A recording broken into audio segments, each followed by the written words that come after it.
Thanks for joining me for the Plant Yourself podcast. I'm your host, Howie Jacobson. Quick announcement before we get to today's episode. The next run of the WellStart Health Coach Training Academy program begins in October 2022. If you would like to become a health coach, or you're already a health coach and you'd like to learn some new techniques and raise your game, or if you are a lifestyle medicine practitioner, an MD, a nutritionist, dietitian, PT, and you'd like to learn skills to help your clients and patients implement what they have learned from you, or if you just want to help the people around you eat better, live better, feel better, get better, then check out wellstartcoach.com. So if you've got physical pain, you might go to a massage therapist or an orthopedist or a physical therapist. And if you've got emotional pain, you might go to a psychologist or a social worker or a psychiatrist. But today's guest has developed a therapeutic method that actually works for both. It's called TRE, originally trauma-releasing exercises, but now expanded to tension, stress, and trauma-releasing exercises.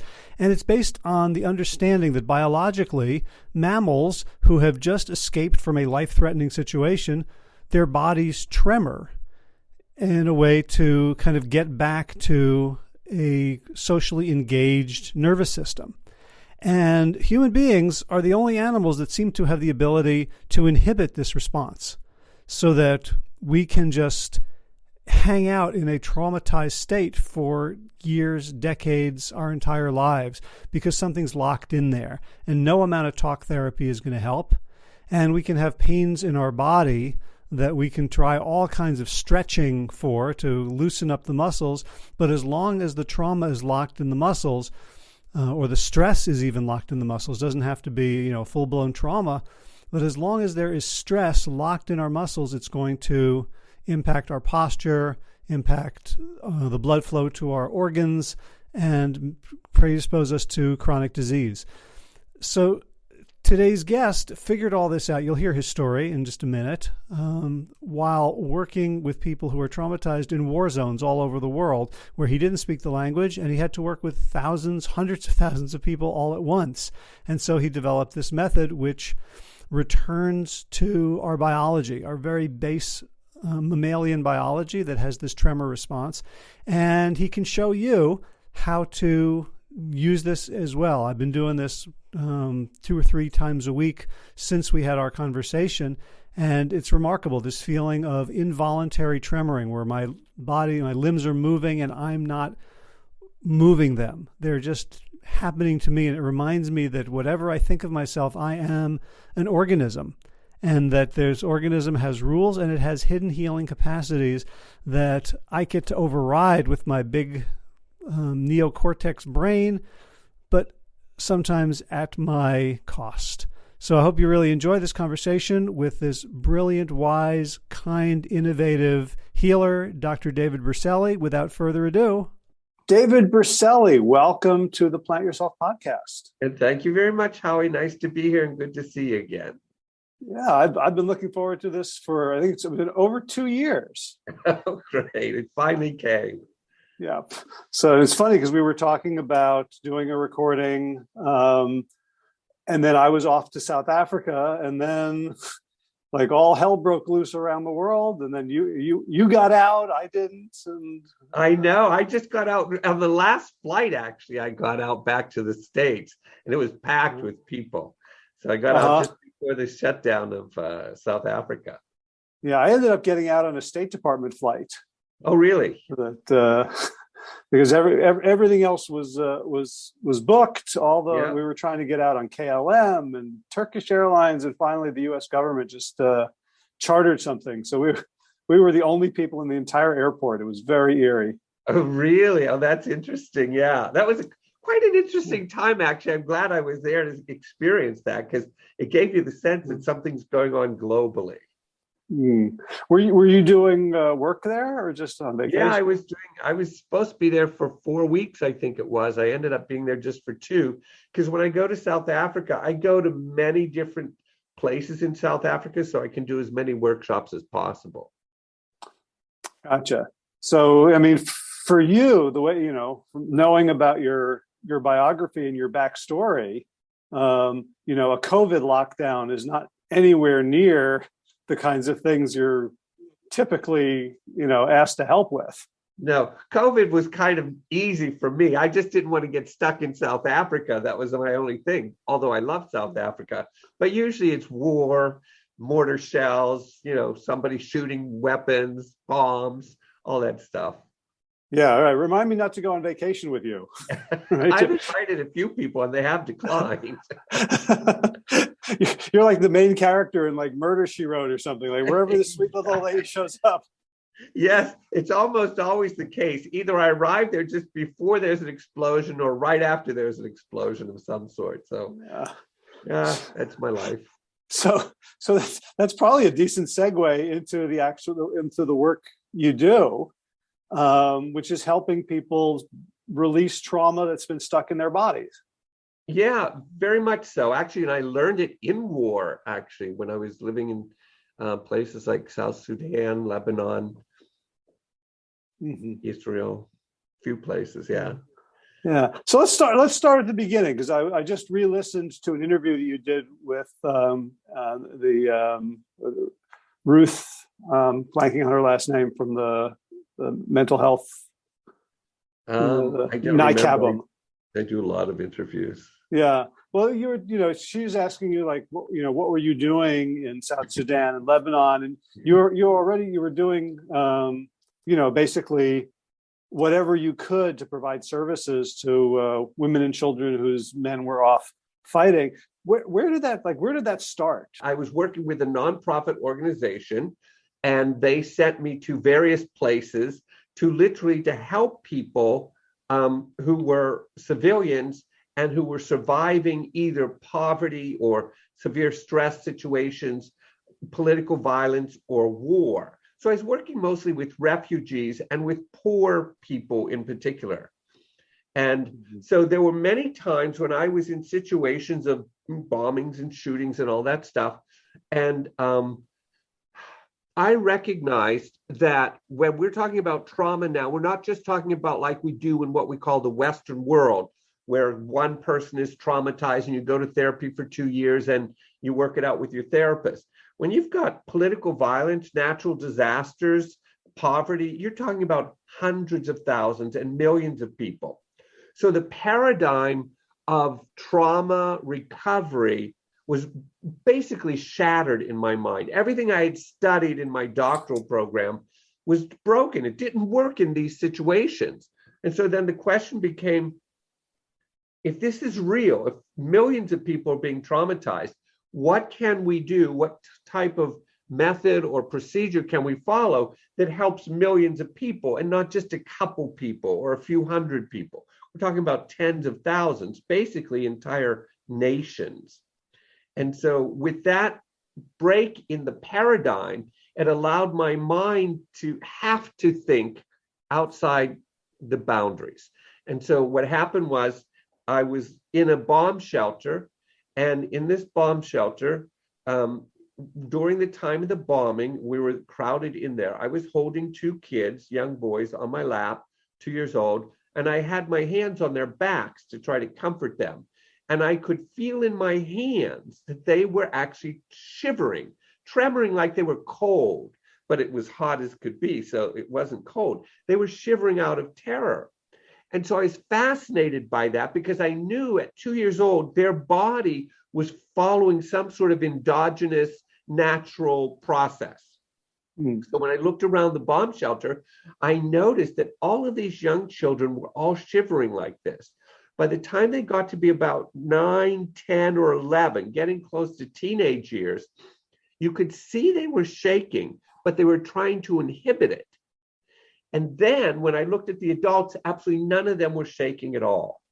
And just that visual, the sort of a light bulb went off in my head, and I thought, oh my God, these younger children are showing us what a natural response to trauma is, and the adults are completely dissociated or frozen from it. They were completely numb. So that when we left the bomb shelter and I asked the adults, I said, do you ever shake like the children do? They said, no, we don't shake like that because we don't want them to think we're afraid. And that was the magic moment when I thought, you've learned how to inhibit that. And Howie, I equated it with crying. If you're 2 years old and you fall and you hurt your knee, you cry freely. If you're 9, 10, or 11 and you fall and you hurt your knee, you try not to cry. You deliberately try not to cry. And by the time you're adults, you can't cry. Your diaphragm, your chest cavity are so contracted, you could actually break your leg and not cry. So what we do is we train ourselves out of what's called endogenous or internal rhythms that the body uses. And tremoring in fear is one of those internal rhythms that the body should be able to activate. Anytime we elevate the nervous system, it actually tremors itself to calm the nervous system back down. And I'm wondering, as I heard that story, like it was really telling to me that they said, we don't want the children to see us crying because it will make them afraid. I didn't buy that. Mm-hmm.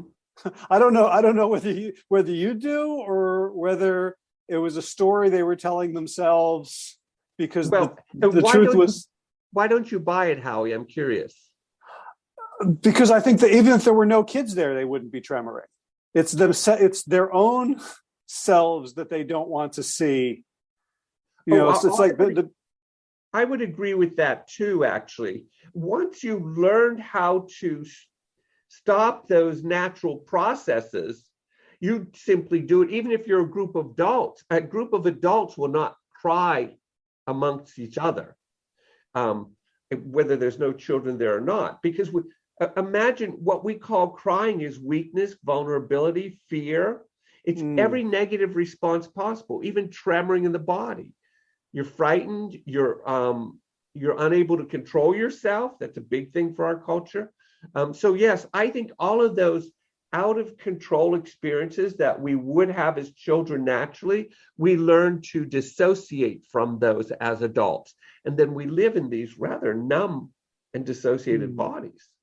Yeah, I'm thinking about work I did many, many years ago based on the work of Wilhelm Reich, who was talking about like pretty basically similar things, like the body has these natural physiological responses. And he was speaking specifically of what he called the orgasm response, which is sort of these natural flows of energy throughout the body that are uninhibited.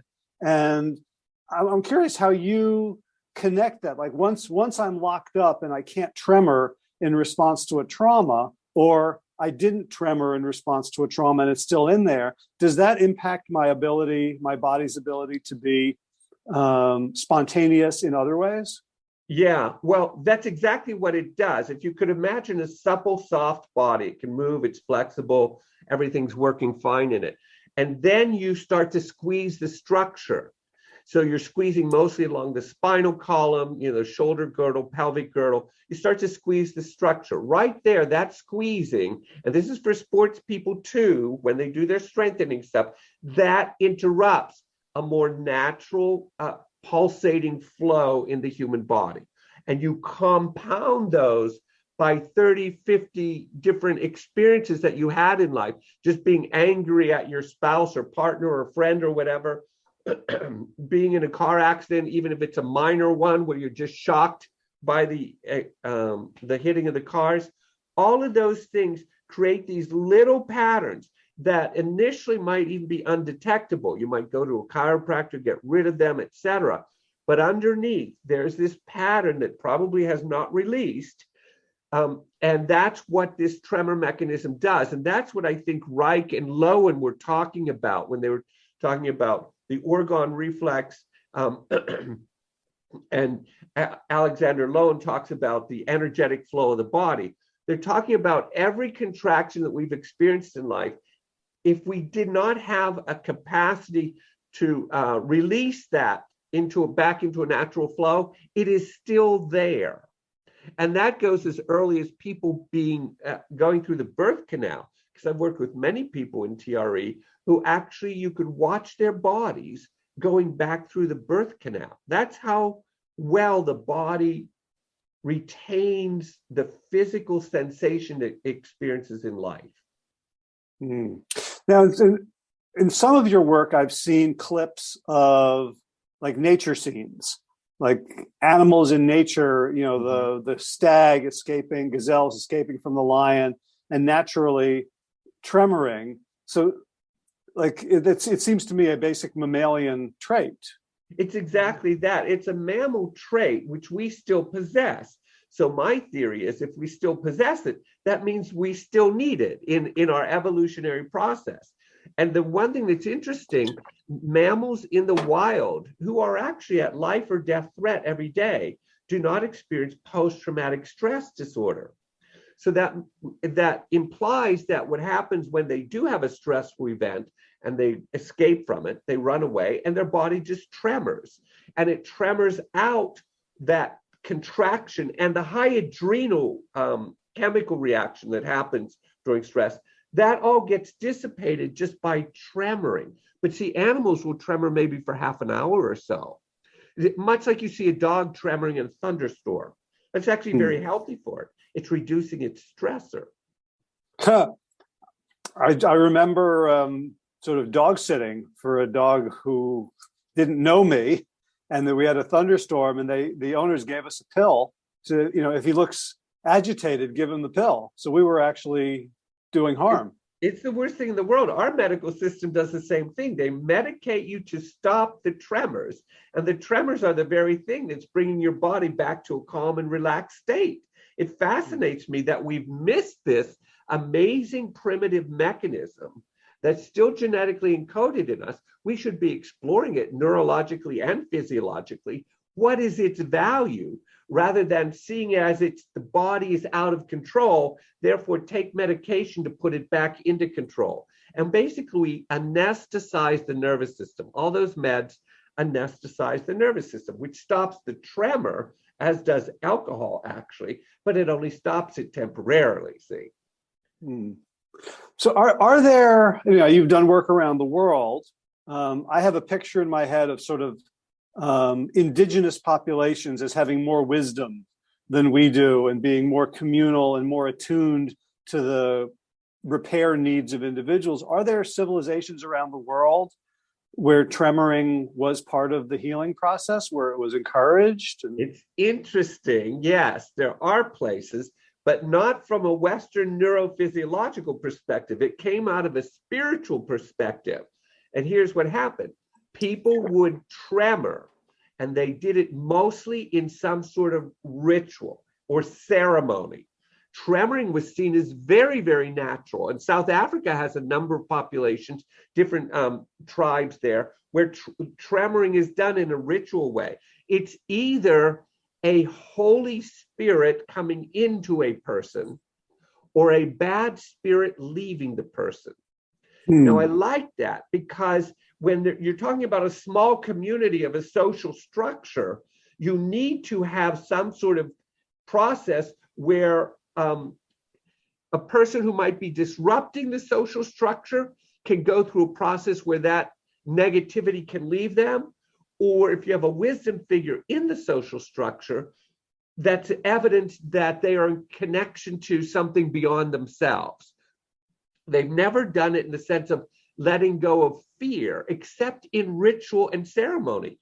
And that's sort of the context that they put it in, because they don't have neurophysiological training or understanding about it. But it is exactly the same thing. I've watched them tremor like that, and I couldn't tell the difference between that and what I do in TRE.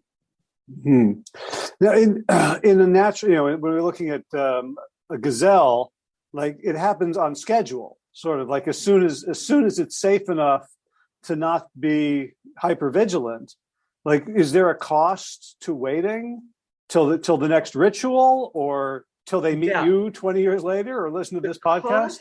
Yeah, you're right. The cost to waiting, Howie, is that pattern that was developed temporarily at the time of the fear to help you survive the threatful event, that pattern is brand new.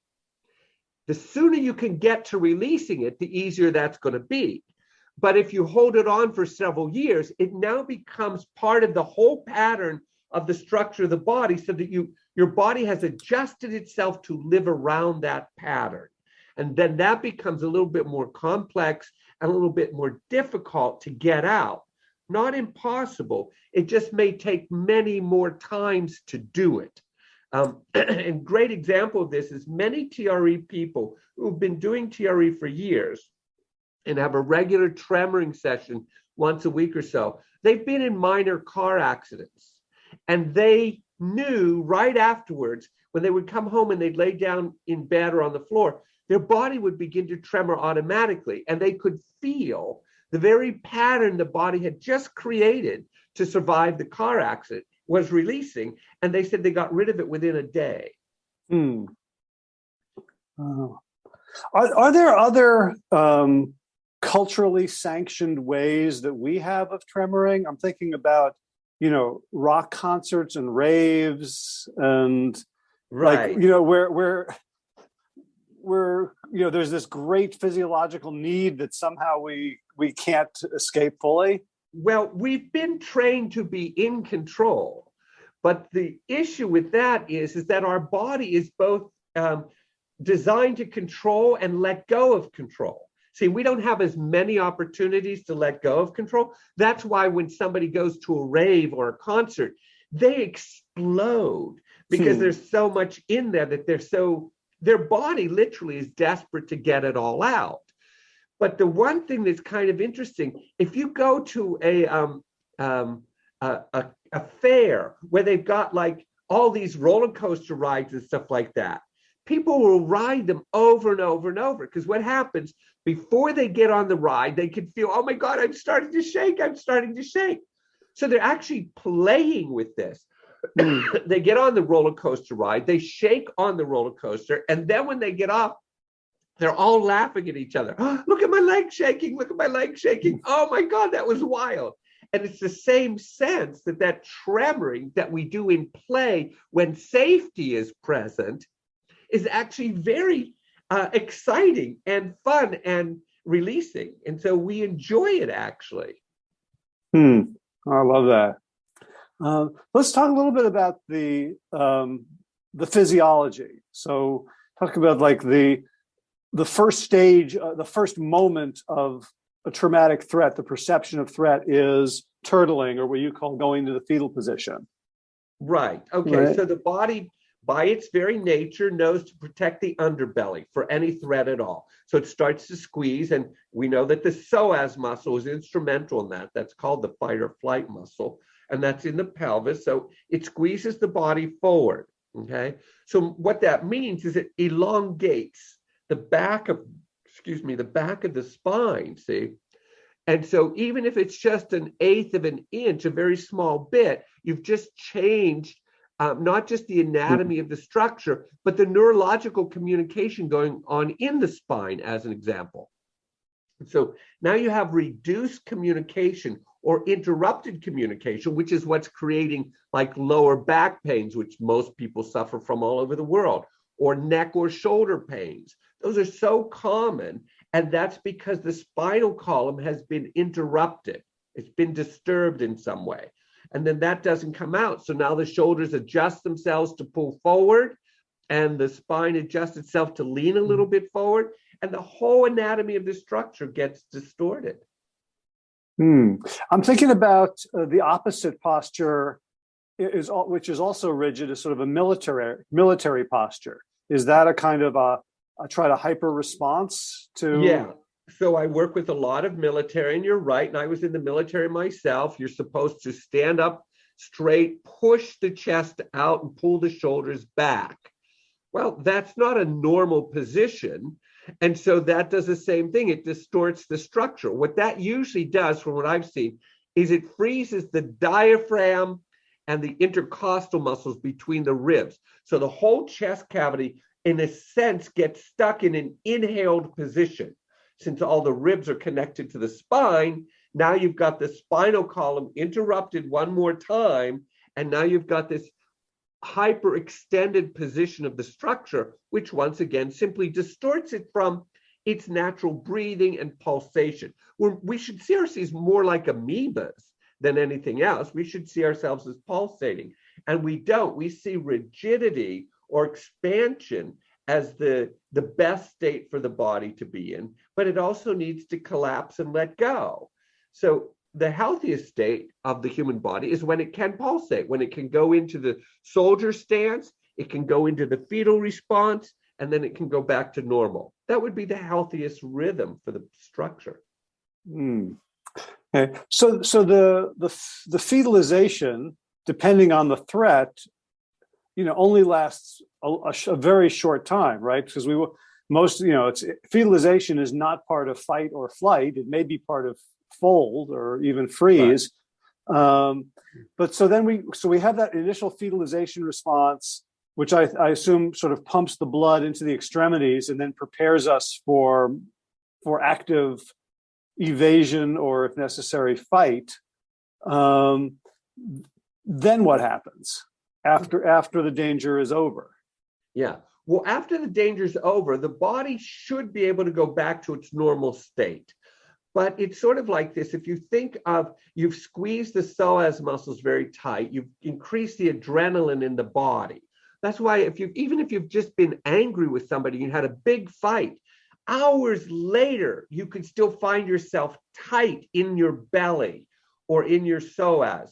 And you just say, I just feel, I'm not calm inside. No, this is hours after the fight was over. You're not calm inside because everything is still tight and tense. You think you've released it, but it hasn't let go. And we think we release it just because we get up and we start walking away. But deeper inside that tissue, the release has not yet occurred. That's why it's still there. And unfortunately, Howard, we live or we sit in chairs, mostly for our jobs, 8 hours a day, which is keeping the body in a fetal response. Now, the torso isn't being pulled forward, but the psoas muscle is contracted right now in both of us, as though we're in a fetal response. Wow, I never thought about that. So chairs essentially infantilize us to some degree. Exactly right. And this is why lower back pain, lumbar pain, is the most common pain of all skeletal pains in this country, at least in this country. And it's the biggest, it's the highest complaint among military personnel is lumbar pain. So if I then don't go through the tremoring process, which I guess is releases, and you've looked at like what are the muscles involved, right? They're the same muscles that fetalize that initiate the tremor, right? Yes, but not just those muscles. That's just part of it. Every muscle group and fascia pattern that's connected to that also over time becomes affected.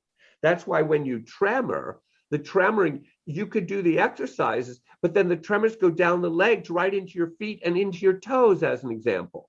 And somebody's tremoring in their feet and they've never did it, no exercise or anything like that.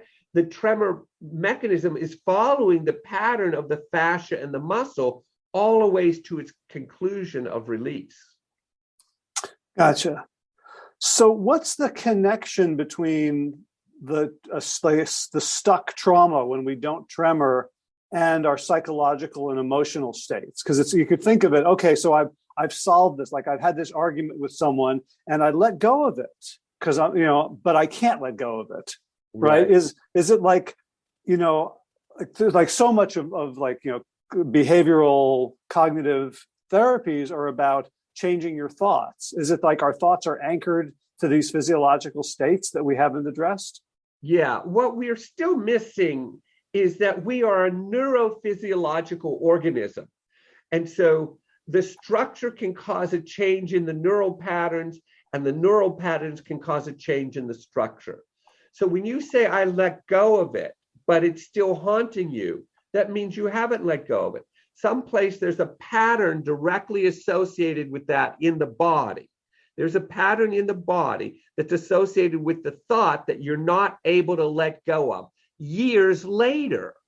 If you really were able to let go of it, it wouldn't be in existence in the sense of still being alive in your structure or in the neural pathways. It would be a memory that you could still have, but wouldn't evoke an emotional state or a physiological change in you. You just say, yeah, that was when this happened. So one of the things I think I understand about trauma is that when we are experiencing trauma, we're not remembering it, but we're experiencing it as if it was happening now. So is that because the body is still in that response? Is that why that happens? Well, post-traumatic stress is precisely that. The body is still living in the guarded state that it took at the time of the trauma that hasn't released. And so it continues to stay alive in the individual. And this, again, soldiers are a perfect example of that. When they come back from having been overseas in war, and if a car backfires or you just slam a door, they startle and immediately go into a fight or flight response. They know they don't want to, but they can't stop the organism from immediately trying to protect them from something that they can even see is not dangerous. Tells you all of that's still alive inside the structure, not just in their brain. They're not just psychologically having difficulties. There's a physiological component which we completely overlook.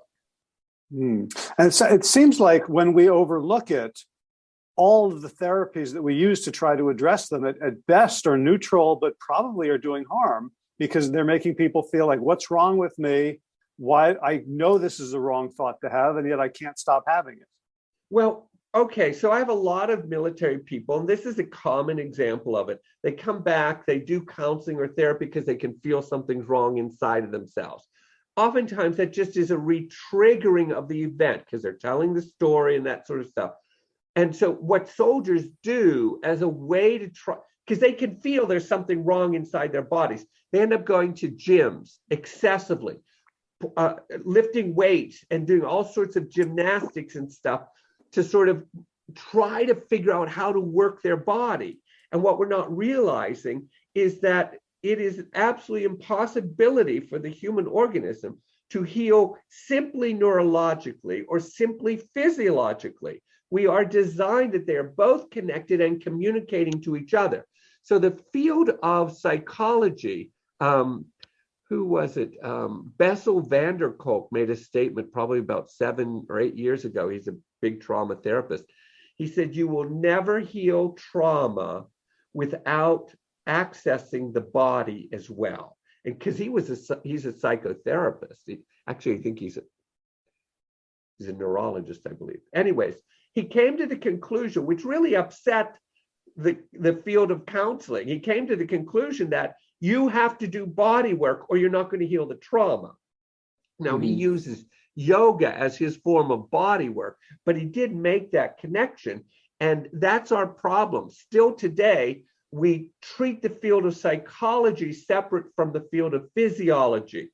And so then we train people separately in these fields, whereas true healing is when we combine both of those and the organism can now communicate within itself its own neurophysiological patterns.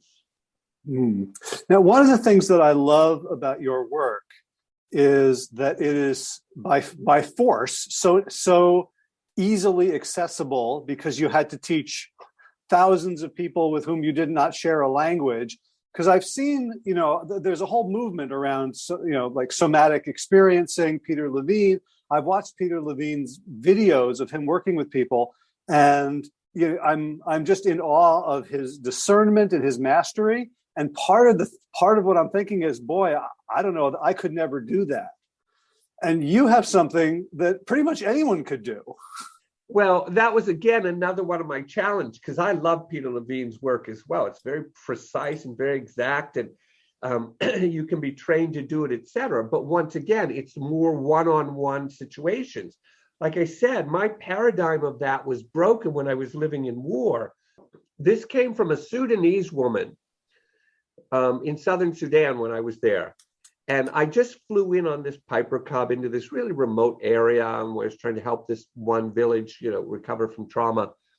And this one woman, she was a mother, and she came up to me just as I got off the plane, and she said, if you are here to tell us how traumatized we are, we don't need you. We've already been told that.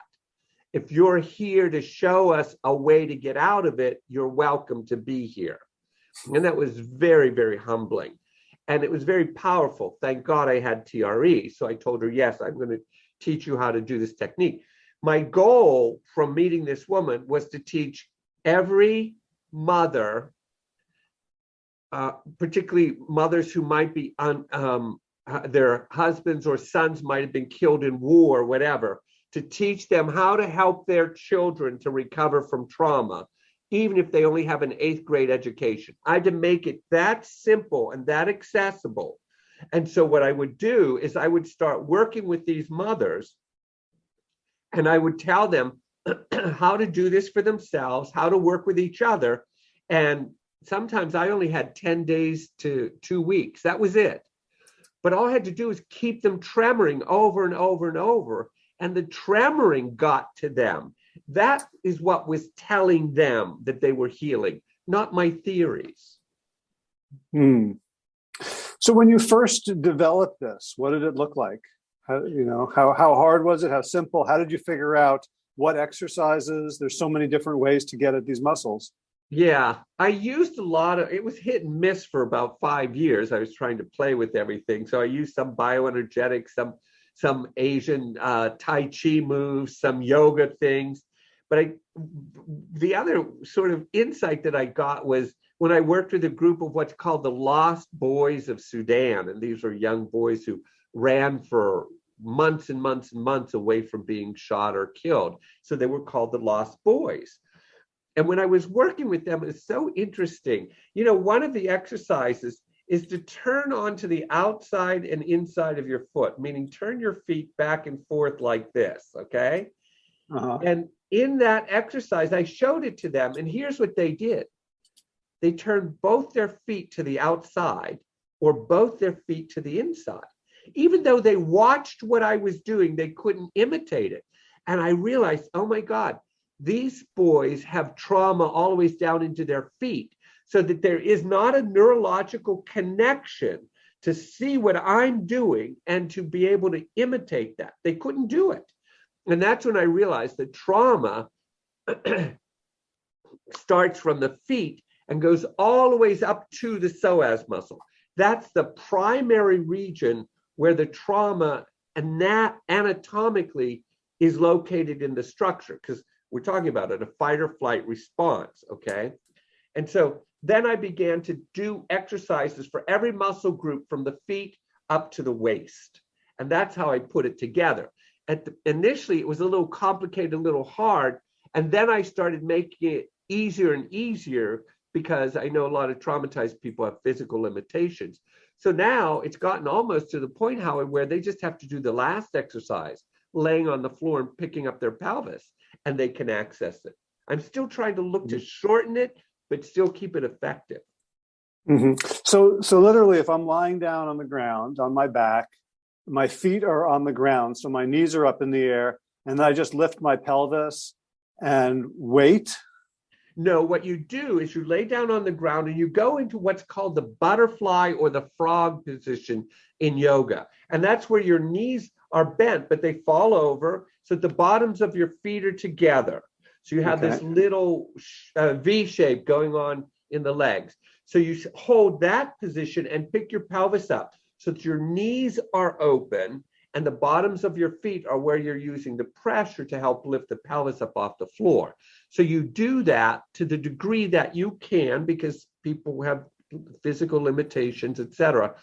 But you can go all the way, you can pick it up all the way to your shoulder. So you've got a huge arch in the torso. So your back is arched, your knees are open. Look how available you're making yourself. That's completely the opposite of the fetal response.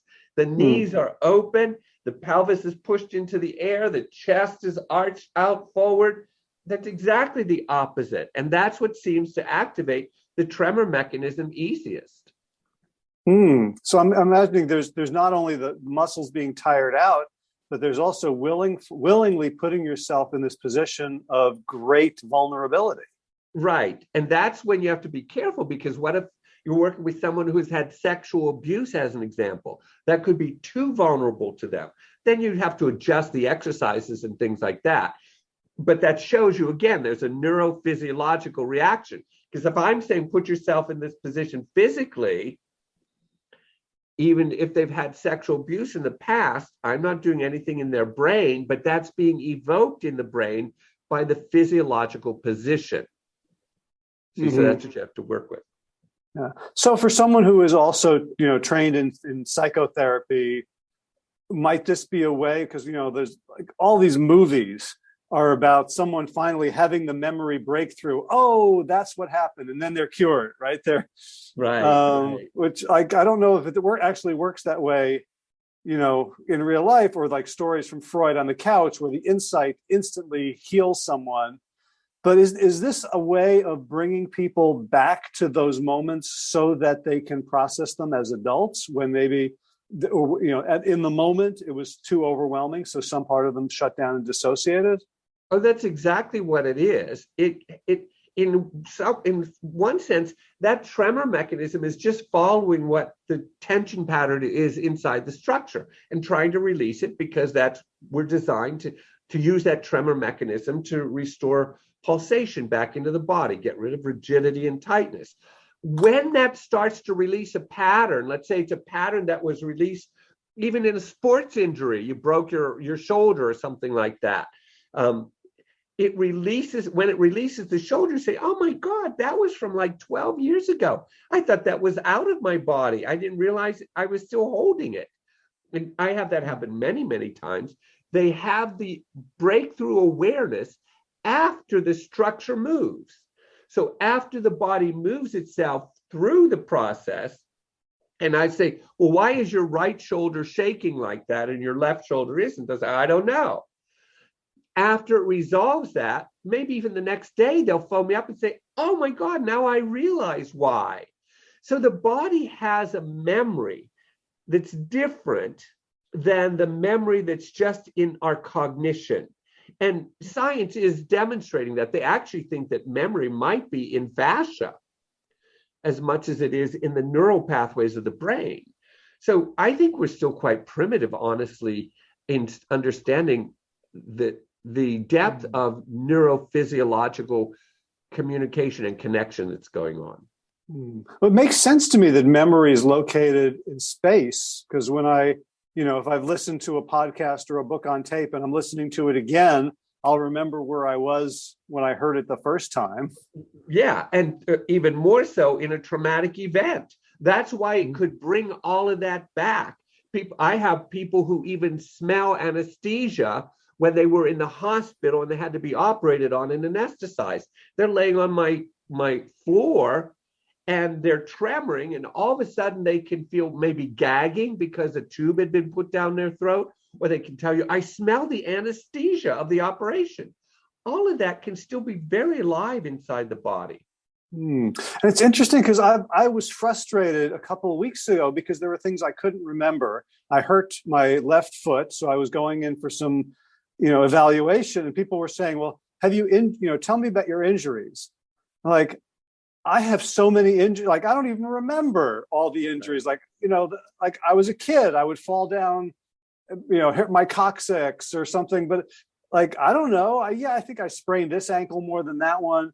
Just saying, like, the body itself is where the repository is and where the trustworthy information is. If I can start doing things that allow my body to express themselves, that's all accessible. That's a great phrase. The repository information is still inside the structure. And there are many people who have great releases and they say, I have no idea what that comes from, but wow, it feels great that it's gone.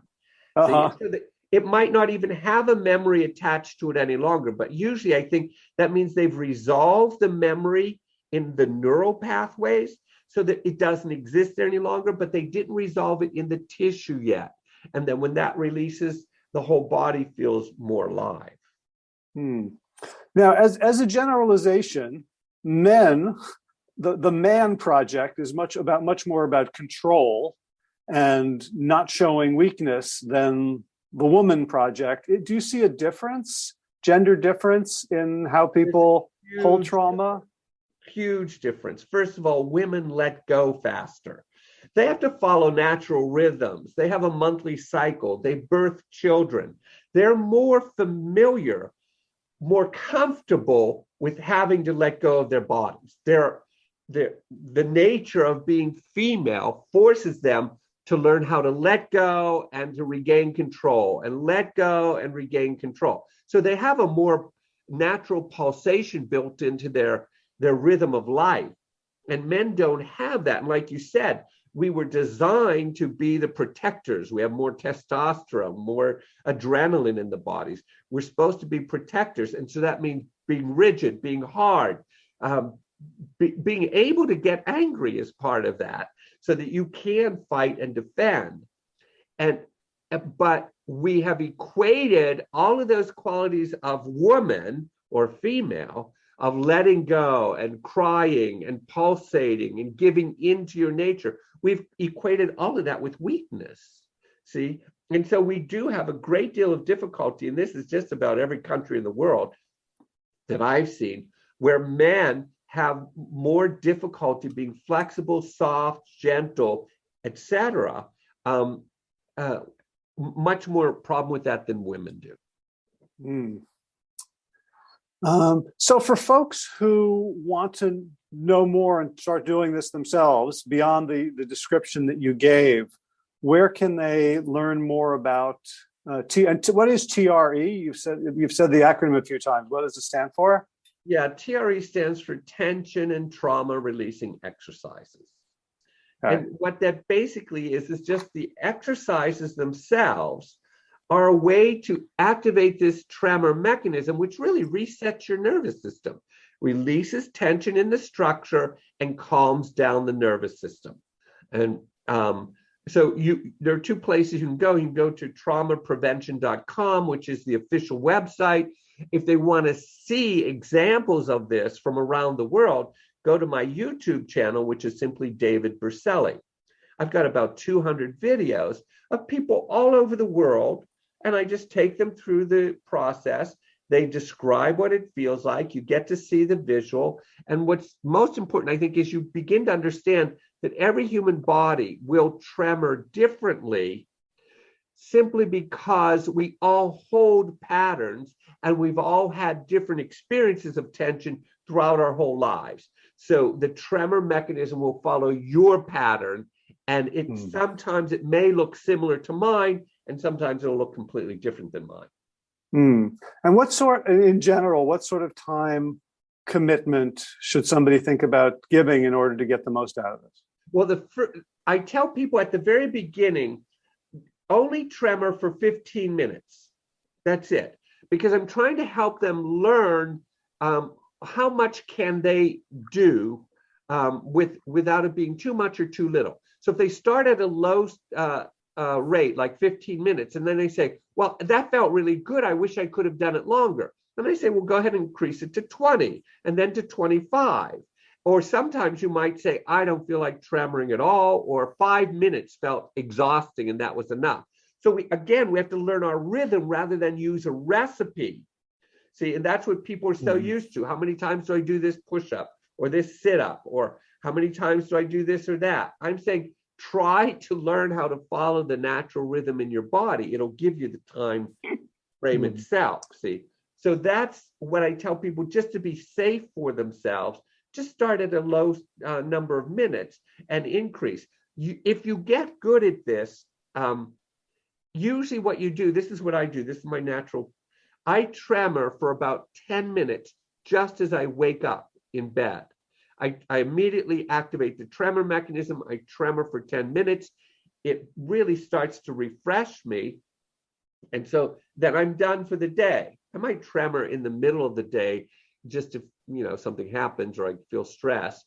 But then again, I tremor for 10 minutes at nighttime. So just as I lay down in bed, I activate the tremors. I tremor for 10 minutes. It helps my body calm down. So if you could find that rhythm, you don't need a lot of time to do this, because it's deeply effective.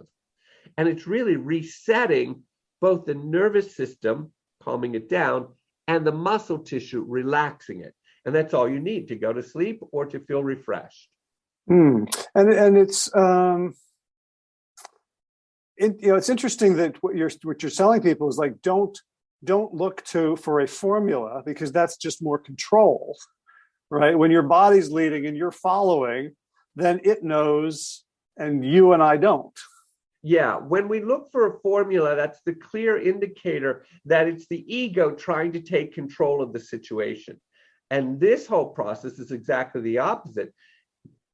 Put the ego on vacation somewhere and just let your body do it, because it will tell you, it will give you sensations, whether it wants to tremor longer or shorter.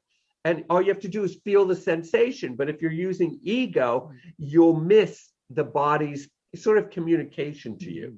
Right. Now, is there any degree at the beginning, at least, of sort of discipline or willpower, right, to make sure that you're doing it at all if it feels weird or uncomfortable? Yeah, at the beginning, there's a complication there, because they're starting with their ego, and they're starting with using general trainings they've been taught in high school: how to play sports, how to control your body, mostly how to control things.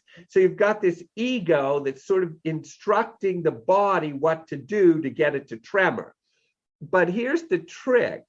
Once the body tremors, you can watch TV or do whatever you want to do, get the ego completely out of the way, because now the body is controlling the communication and telling the ego what feels good or doesn't feel good. And what it's like, how will you know this? You are in control of an out of control experience, because the ego is not creating the tremor.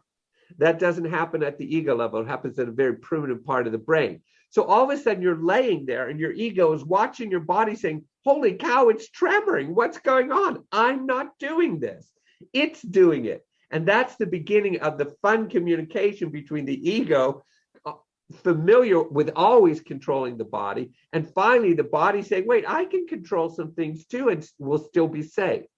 So that's where the dialogue occurs. Because I think about, people I know who are very upset that they have an eye twitch, for example, or like little muscles jumping in the arm. From your understanding, I mean, there could be lots of different reasons, but from your understanding, that could be a perfectly benign body signal. Yeah. Well, see, that's what I think we have to give a consciousness to. Could this be purely simply benign, rather than every twitch that we have in our body, because it's out of our control, is something disturbed or damaged or neurologically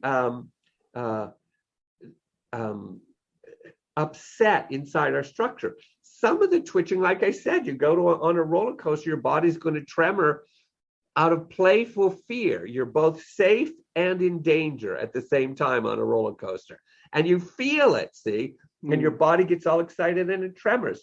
There's nothing wrong with that. That's actually very healthy and fun to play with. So we have to teach people how, here's our biggest thing. We have to destigmatize and change the current narrative or paradigm of tremoring. We have to help people see this is not just positive, but it could actually potentially be quite growthful for us. Well, it's funny because, we also live in a culture in which there's a tremendous amount of drug addiction, which is, people seeking experiences of transcendence of the ego, right? So if I get drunk, I get to be out of control in a socially acceptable way, even if I'm violent or unlawful. There's still like ego. Oh, he's drunk, as opposed to I'm a perfectly normal human being who happens to be in the throes of some bodily experience that I'm not controlling. Yeah, I think that's perfect. We're always responding to the impulse of freedom. I want to let go. I want to jump off a cliff into a spring. You see all these young kids doing all these exceptionally freeing things, and they say, oh, this feels wonderful. I can't go back and work 9 to 5 in a job and have all that control. That's the natural organismic impulse. I want to both be free and let go of control, and I want to learn how to control when I need to. And moving back and forth is the healthiest state for the human organism. And that's why we have to use drugs or alcohol, because that's the socially acceptable, sad thing to say, socially acceptable way to do that. But the impulse is, I think, authentic. I want to let go of control. So for folks who are clinicians, who are psychotherapists or medical doctors, or trying to help people, change habits and behaviors, do you have resources and trainings for them? Yeah, we have trainings all over the world because of COVID. Many of them now are online. You can do them over Zoom. And you can see that from the official website, traumaprevention.com. But the thing I love is most of the people who are teaching TRE are in some sort of medical or clinical field, from social work to yoga practitioners to medical doctors to even neurologists, because they did it for themselves first. They discovered this was remarkably unique and useful, and then they figured out how to incorporate it into their professions. And that, I think, is great. So what are you hopeful for the future? Because you've been a lone voice about this for quite a while, and things are starting to, I've heard of you, and I'm not that savvy, so something's happening. Where do you see it going? Where I'd like to see it going, everybody wants to put it into the medical profession, and I'm not sure that's the right way. I want to see it spread as a grassroots technique, so that we still keep it at the level where mothers can learn to help their children, or single parents, whether it's a mother or father, could do it to reduce their own stress levels. Communities or support groups, they can do this all by themselves together. I'd rather see it spread at that grassroots level, because then it's doing that in places like South America and Brazil, where they're more open and free. And they're doing TRE in the parks, where people just come by and they all tremor together as a way of reducing stress. And they're doing it in support groups that they have. There are women's groups that are doing it. They don't have any trainers or anybody. They just learned it themselves, and they're doing it all themselves because they find it useful. I'd love to see it spread more that way, which I think it is. It's initially a slower process, but it's working, because it is, even that process is getting it into the medical field.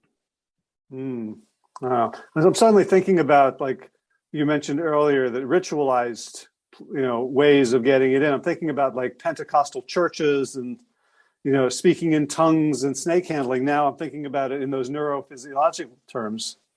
Yeah, well, the same thing. If you've ever watched, I used to go to gospel churches all the time when I was living in the South Bronx in New York, because that's what was there.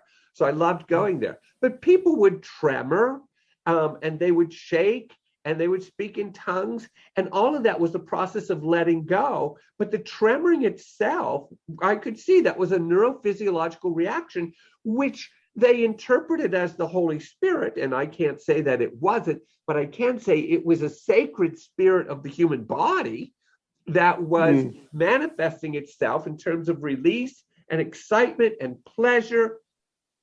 And it was wonderful. So, see, I think our body's been showing us this all along.